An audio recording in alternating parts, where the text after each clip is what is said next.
going to start recording this, so if anybody misses it today, or if the technology goes bad or whatever, we'll have a copy of that for everyone to see at some later point. Let me start with, I have a couple of expectations I want you to know about Zoom meetings like this. And it looks like a lot of us have actually done great with this already this morning. First thing is, be early. A lot of you were early, so when I go ahead and get the meeting started, we're ready to admit everyone and just get moving. So that's good. A second thing is, looks like everyone has done this already, please mute yourself. We've had some pretty interesting meetings with babies crying in the background, or unfortunately mom yelling at the kids, or what else? Somebody's dog, bark, bark, bark, bark, bark. Your dog is great. However, we don't want your dog barking in our class. Okay, so be early and mute when you come on. For video, looks like a lot of you are doing this too. If you have eyebrows up on you, that's good. I know you're actually here. You're not doing like some kids have, well, they'll just turn on the screen, put it on the ceiling, and then that's the last they pay attention to the meeting. So actually two other things. Two other things are, please don't put any filters on your face with, you know, your doggy tongue sticking out or whatever. And then finally, or no, if you have backgrounds, make sure your background is appropriate for school, not grandpa walking across the screen in his underwear. Yes, I have seen this. Nobody wants to see that. Okay, so there you go. If we're using the chat, be sure you're doing that for school purposes only. All right, so I think we've got a lot of people in our meeting, which is really great. So let's do a little bit of our lesson today first. You know, we've been working on the Articles of Confederation. And I think, tell you what, I'm gonna make sure my screen is being shared right. Okay, there's that. And I want, hey, there's Canvas. But that's not what I want right at the moment. I want this. Okay, so our Articles of Confederation government is clearly failing. Things are not good. And so, you know, we've spent some time this past week with the Articles of Confederation. At first government we have, but we need a more perfect union. We thought we wanted a government that was weak, and that's not working. So today in class on Canvas, what you have been doing, or maybe you've already done, or what you will do if you haven't done it yet today, is you've done, well, yesterday, the Constitutional Convention of 1787. And so when you did that, you have learned a little bit about a bunch of men who are going to meet in Philadelphia in the summer of 1787 to create a brand new government. We decide pretty quick that we just can't fix the Articles of Confederation. So do you all have, if in class today where it says Tuesday, October 6th, you can open this document that looks like this. Somebody wave at me or give me a thumbs up if you can see a document appearing in Canvas on your screen. Okay, good, thanks. This document, I think, has too many graphics on it for Google Docs to do much with. You can open that, because we're going to talk about some of the things on here. And once it opens, it really looks bad when it first opens. See, that looks terrible. If you open it with Google Docs, it looks a little better, but it's not great as far as you adding things to it. Google Docs is treating all of these pieces of like shapes and things as images rather than as boxes. So if you go to your school Gmail, I've sent you a copy of this same paper. There they go, the same paper. I've sent you a copy of the same thing that you might be able to do some notes on a little better. So I'll give you a minute if you want to go ahead and check your school Gmail and see if that'll work better for you than the document that's on Canvas right now. Okay. Now I know some of you can print at home. That's great if you can do that. Probably some of you can't. So what I'd like you to do is, you know, do what you can to have that document available where you can see it, either electronically or maybe hard copy. All right. Some of you were with us and have gone to distance learning. Maybe you even have a copy of that from your time here. What I'd like to do is I'm going to go ahead and talk a little bit about that document, but not that version of it. I want this version of it. Okay, so I think we're good right now. Oops, didn't need to do that. Okay, so let's make sure you can see on your screen what I think you can see. Can you give me a thumbs up if you see that document, a chart, big yellow box in the front up here? Okay. What we're going to learn about here for the next 5 or so minutes is the government that the Philadelphia Convention in September 17, or well, the summer of 1787 puts together to create a better government, create a more perfect union than we have with the Articles of Confederation government. Now, this chart is super important to when we get to a test-like thing. You know, we don't really do tests with distance learning, but you will do some writing about this through your LEQs, and that's really how you're getting your grades. So be able to be sure that you're in good shape here. The idea is, you know, we thought early on we would like a weak government, so that's what we created with the Articles of Confederation. Well, that's not turning out to work out too great. The country's falling apart. You may remember the Shays Rebellion story, for example, is just an example of how Massachusetts is almost overtaken by a bunch of people who are mad at the government, and there's just no way to help them out. So people meet in Philadelphia, summer of 1787. They're going to write a new document called the Constitution. This is a document that creates the government we have right now. And this is the government that creates 3 branches of government that we think are super important. You know, Americans are still always afraid of a government with too much power. And so we want to make the government more powerful than the Articles of Confederation, but not give it so much power that it can overrun people still. Still trying to limit the power. So what we're going to do is create 3 branches of government that have different responsibilities or different purposes. All right, so we're going to go ahead and talk about each of those 3 things. First branch of government that our Constitution sets up is called the legislative branch, and its purpose is to make laws. Now, if you have your copy of this document that you can make changes to, that's great. You can go ahead and do that either through the one I sent you by email or the one on Canvas. So the legislative branch makes laws. They're the ones who write the laws and pass them. Now, we don't usually call this a legislative branch. That's an awfully big name. We usually call this group of our government Congress. The building here is the headquarters of that legislative branch, which is known as the United States Capitol Building. Wave your hand at me if you have been to Washington, D.C. Maybe you've seen this building or been inside it. Okay, I see a bunch of hands going there. Very good.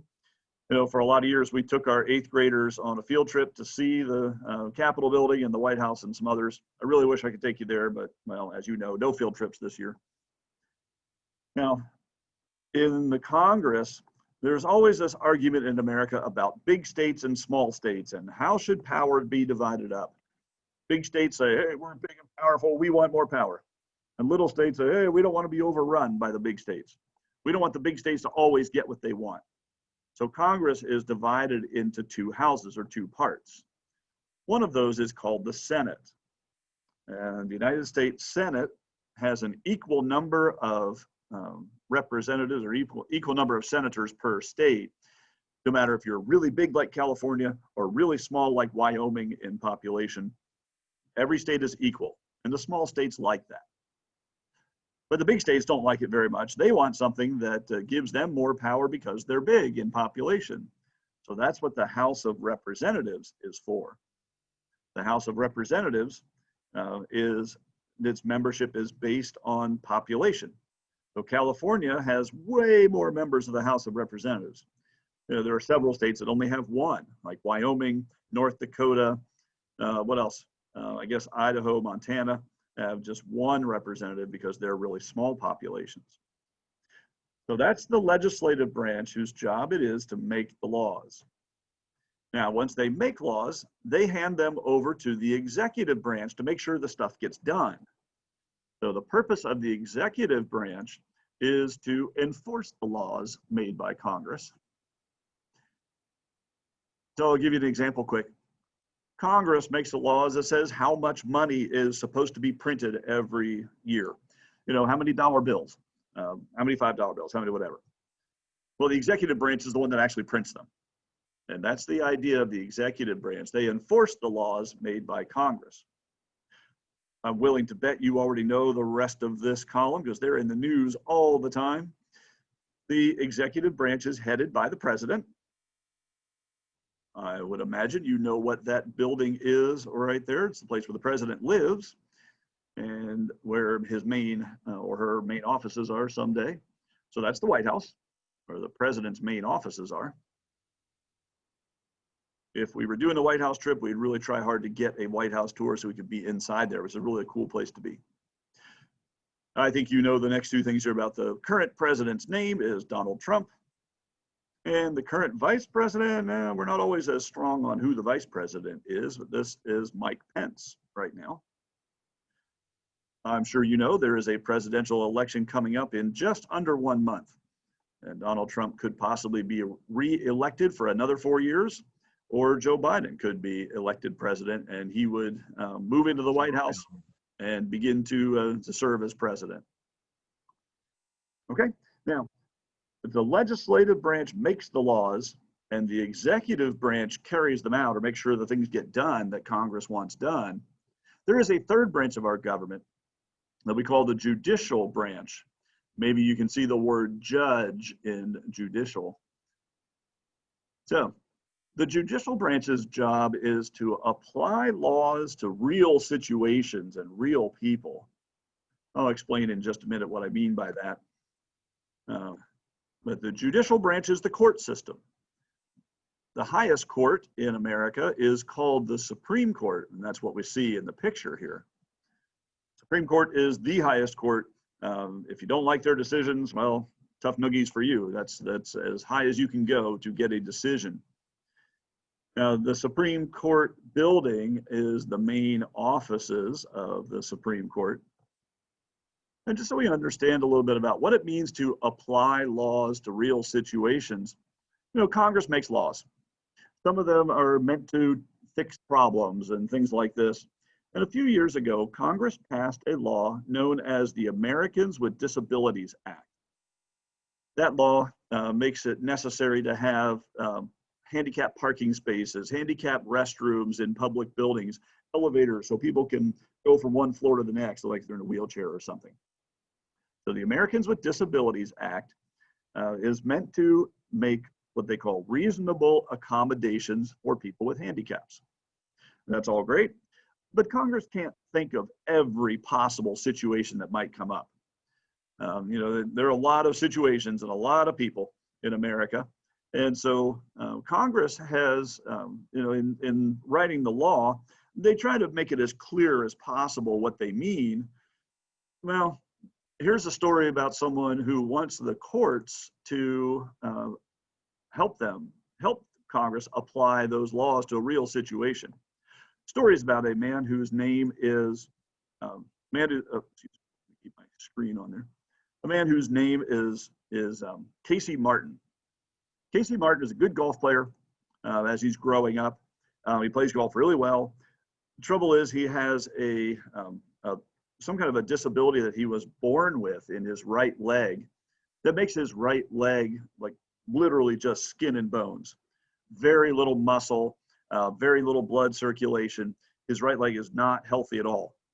And as he gets older and grows up, he's really good at golf, but he really can't walk on that bad leg because he says, you know, walking on that bad leg feels like walking on broken glass in bare feet. Very painful for him to walk.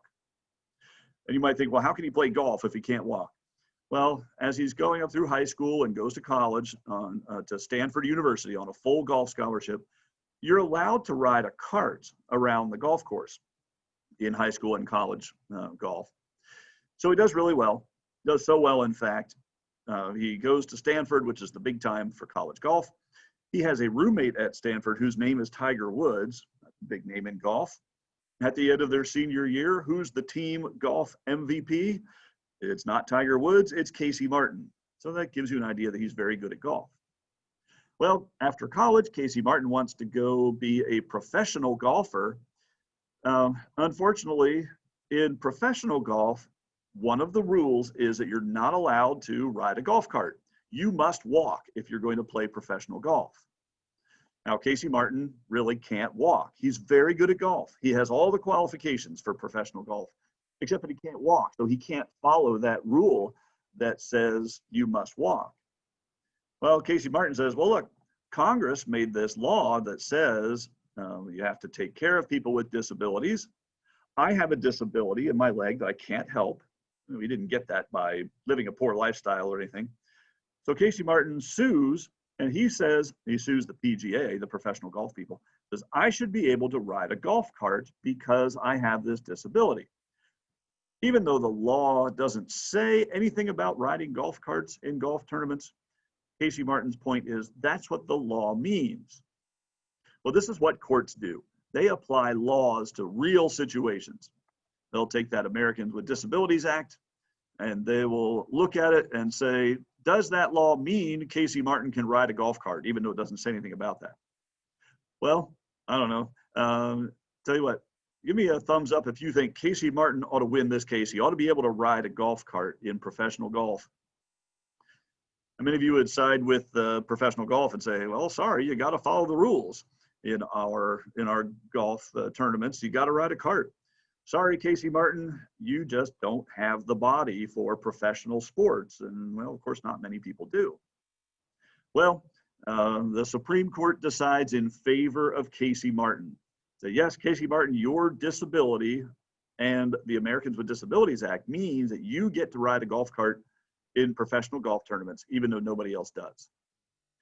Well, Casey Martin, of course, is pretty happy about that, but that's what courts do.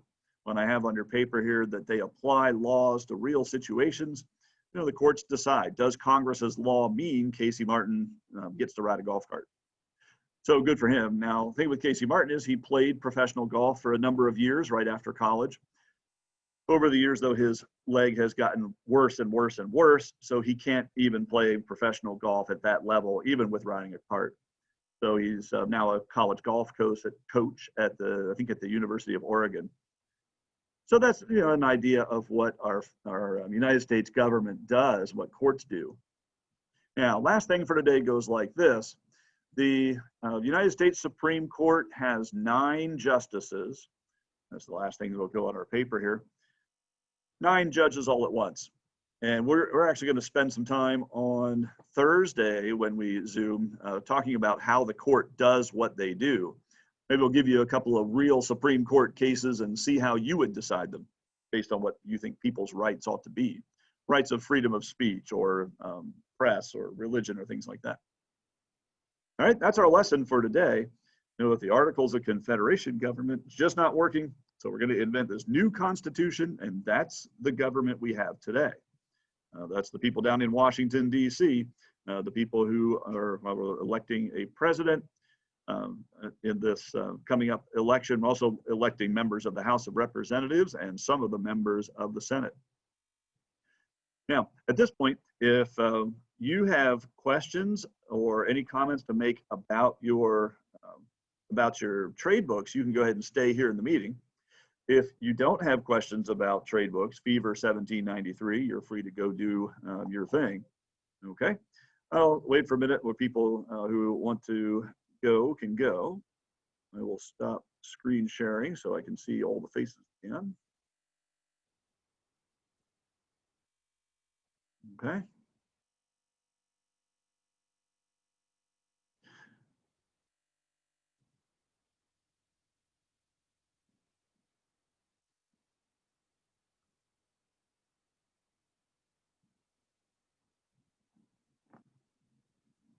All right, if you have a question about trade books and things, you're welcome to go ahead and unmute yourself and ask those. I can try to help you out as best I can.